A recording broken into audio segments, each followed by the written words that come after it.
Bonjour Steve. Merci de nous rejoindre en ce vendredi. Aujourd'hui, vous voulez nous parler de l'Ukraine au lendemain de la conférence, la deuxième conférence pour sa reconstruction et plus particulièrement de sa possible entrée dans l'OTAN. Dans quelques semaines aura d'ailleurs lieu le sommet de l'OTAN à Vilnius, un sujet qui mobilise aussi l'IJC. Oui, absolument Steve. Nous serons certainement d'ailleurs présents à Vilnius pour soutenir en réalité l'entrée de l'Ukraine, car pour nous il est important de montrer que l'Ukraine est légitime à rejoindre la communauté euro-atlantique et d'envoyer par cela un puissant message à Poutine et bien sûr à ses alliés. Pourquoi soutenez-vous l'adhésion de l'Ukraine à l'OTAN ?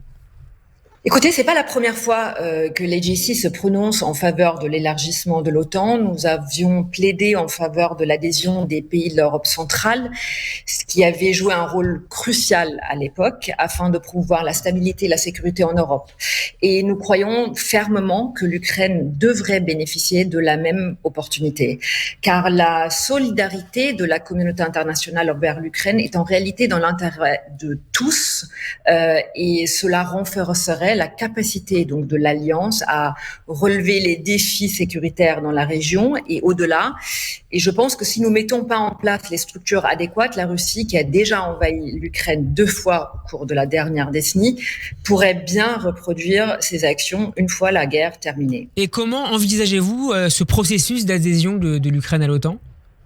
Écoutez, je pense que l'Ukraine est consciente qu'il serait impossible pour elle de rejoindre l'OTAN tant que la guerre perdure, mais il me semble essentiel de définir des étapes claires afin que le processus aboutisse à un engagement ferme et que l'Ukraine soit protégée pendant la progression vers une adhésion complète. Certains doutent quant à la préparation de l'Ukraine, des défis bien sûr demeurent, mais le pays a réalisé des progrès significatifs grâce à la mise en œuvre de réformes et le renforcement bien évidemment de ses capacités de défense.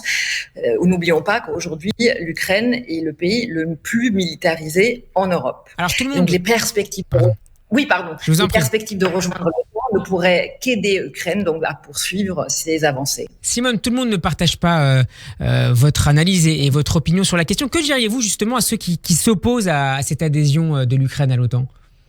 Ouais, vous avez bien évidemment raison. Il y a des inquiétudes face à une possible exacerbation des tensions avec la Russie.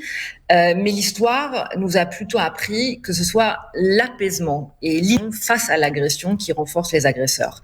En améliorant la sécurité de l'Ukraine, l'OTAN peut donc dissuader toute nouvelle agression russe et fournir un cadre stable pour le dialogue et la désescalade. Il y aura donc davantage de stabilité et de dissuasion que de risques potentiels. Vous avez mentionné les implications géopolitiques plus larges du conflit. Quelles sont-elles précisément, Simone ?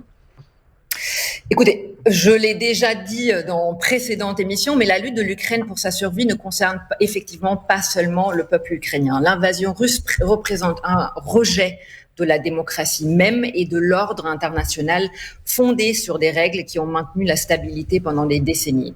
Les implications de cette attaque brutale sont donc considérables. Si d'autres acteurs malveillants perçoivent une faiblesse de la part des nations occidentales, cela entraînera une augmentation des menaces pour la sécurité régionale et mondiale. N'oublions pas de voir qu'il y a un jeu d'alliance autour de Moscou. Si le soutien de l'Iran à la Russie, qui se traduit notamment par la fourniture de drones, n'est pas contrôlé, cela renforcera non seulement l'Iran, mais aura également des répercussions sur la paix et la sécurité de nos alliés au Moyen-Orient et au-delà.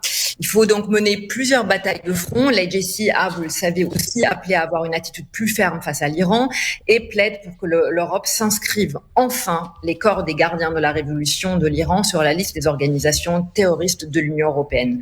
À un moment de menace profonde, nous avons une obligation de nous rappeler ce que nous avons à défendre et mettre tout en œuvre pour l'accomplir. Merci beaucoup Simone d'avoir été avec nous. Je rappelle que vous êtes la directrice Europe de l'American Jewish Committee, qu'on peut retrouver votre intervention en podcast sur radioj.fr et sur notre page YouTube. Très bon après-midi à vous. Shabbat Shalom et à la semaine prochaine. Shabbat Shalom Steve, merci.